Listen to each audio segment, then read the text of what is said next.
who burnest in heart for those who have burned in hell, whose fires thyself shall feed in turn, how long be crying, mercy on them? God, why?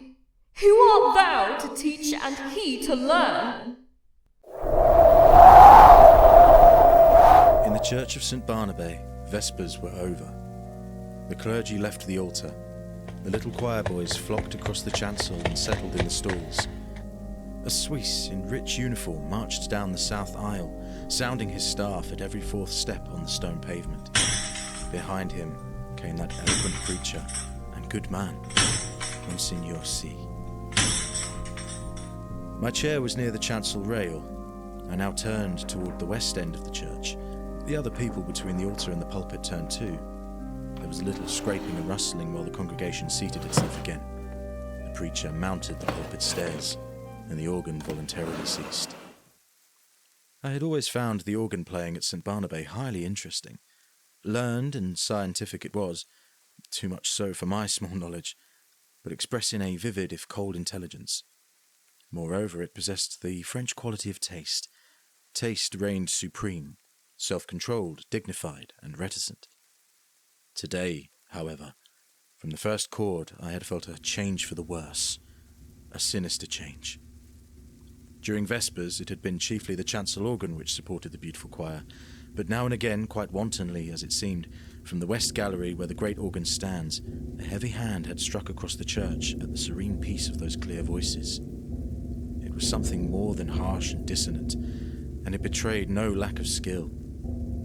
As it recurred again and again, it set me thinking of what my architect's books say about the custom in early times to consecrate the choir as soon as it was built, and that the nave, being finished sometimes half a century later, often did not get any blessing at all. I wondered, idly, if that had been the case at St. Barnabé, and whether something not usually supposed to be at home in a Christian church might have entered undetected and taken possession of the West Gallery.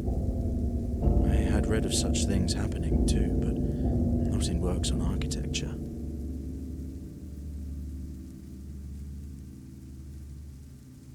Then I remembered that St. Barnabé was not much more than 100 years old, and smiled at the incongruous association of medieval superstitions with that cheerful little piece of 18th century rococo.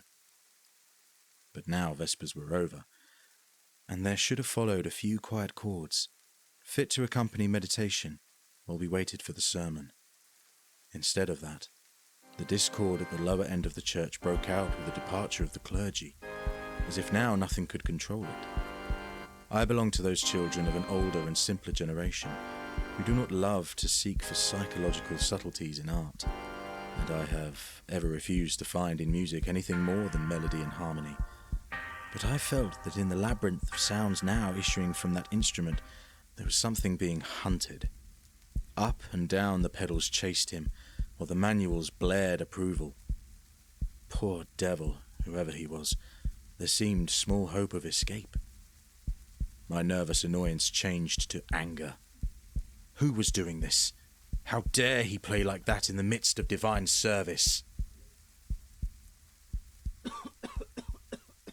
I glanced at the people near me. Not one appeared to be in the least disturbed.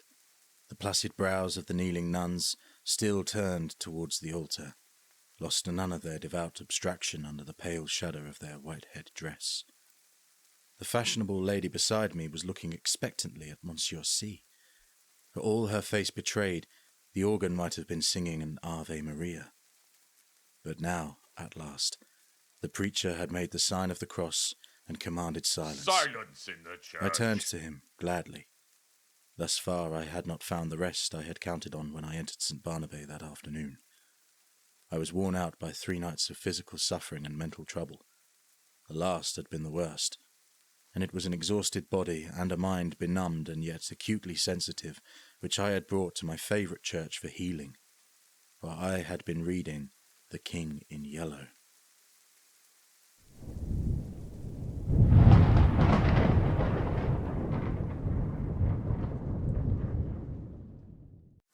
You will never be on my reach. I have been with you always.